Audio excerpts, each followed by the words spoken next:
नमस्कार। आजाद संवाद मीडिया में आपका स्वागत है। खबर के विश्लेषण के साथ मैं रमेश पटेल। आज हम संविधान स्वीकार करने के 75वीं वर्षगांठ पर संसद में चर्चा का विश्लेषण करेंगे।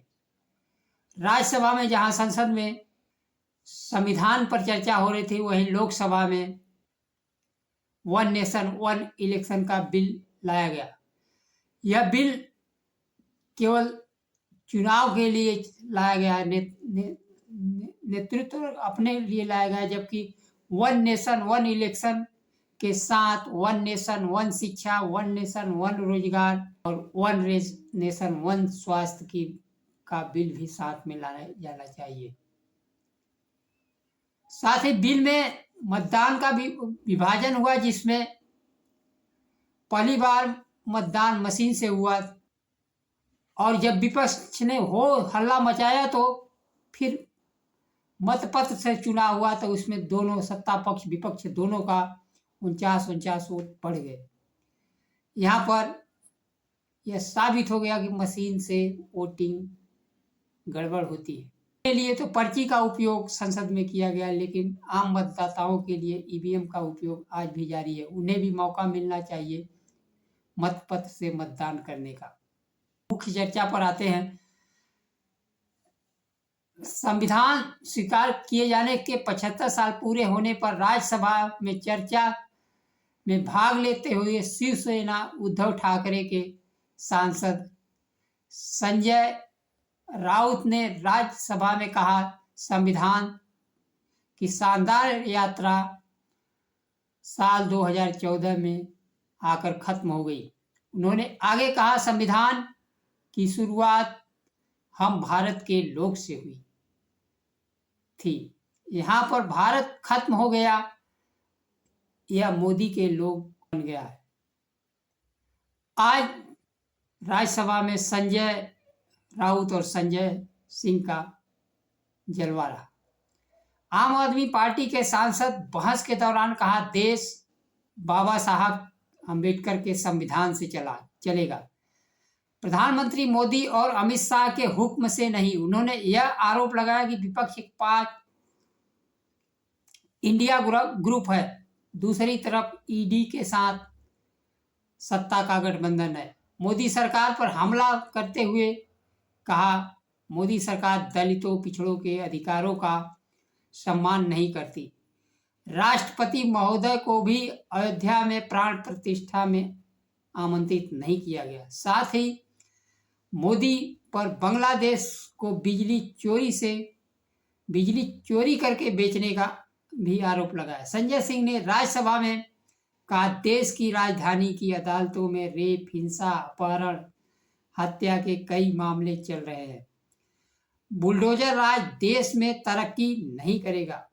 और उन्होंने टोका टाकी के बीच कहा, जिस दिन सत्ता केंद्र में बदल गई, उस दिन सत्ता पक्ष का कोई भी आदमी बाहर नहीं रहेगा। जेल की बात पर संजय सिंह भड़क गए और कहा, 3 घंटे सीबीआई ईडी दे दीजिए, सबको जेल भेज दूंगा। संजय सिंह की सीबीआई ईडी का किस प्रकार दुरुपयोग होता है उसका भुक्तभोगी खुद रह चुके हैं, इसलिए वह समझ रहे हैं कि सीबीआई ईडी का दुरुपयोग कैसे किया जाएगा। चर्चा के दौरान मतदाताओं के नाम वोटर लिस्ट से काटने का मुद्दा उठाया तो भारतीय जनता पार्टी के जेपी नड्डा ने कहा, देखने वाली बात है, बांग्लादेशी रोहिंग्या तो नहीं है, उनका तो वोटर लिस्ट से नाम नहीं काटा गया है। इसके बाद संजय सिंह ने मतदाताओं के नाम पढ़े और कहा, पूर्वांचली भाइयों की रोहिंग्या बांग्लादेशी कहने की हिम्मत कैसे हुई। ये चुनाव घोटालों से जीतना चाहते हैं, अगर चुनाव में गड़बड़ कर देंगे तो संविधान कैसे बचेगा। उन्होंने कहा, पिछले 10 वर्षों से किसकी सरकार है? क्या ओबामा की सरकार है, ट्रंप की सरकार है? 10 वर्षों से महामानव की सरकार है। संजय सिंह ने रोहिंग्या और बांग्लादेश के मुद्दे पर बोलते हुए कहा, बॉर्डर की सुरक्षा की जिम्मेदारी किसकी है? प्रधानमंत्री मोदी, गृह मंत्री अमित शाह क्या कर रहे हैं? उन्हें बताना चाहिए कि रोहिंग्या कहां से आए, यही नहीं रुके। भाजपा ने बांग्लादेशियों और रोहिंग्या को डीडीए में फ्लैट तक दी है। देश को नफरत और झगड़े के अलावा कुछ नहीं दिया है। कोई बांग्लादेशी बंगाल, झारखंड, बिहार, यूपी, असम, त्रिपुरा पार करके दिल्ली कैसे आ गया? आप लोग क्या घास छील रहे थे? क्या 10 वर्षों में एक भी बांग्लादेशी दिल्ली से भगाया गया हो तो उसका नाम बताइए। आपके लड़के कतर में शेखों के साथ बिजनेस करेंगे, यहाँ के मुसलमानों के खिलाफ हिंसा की बात करोगे।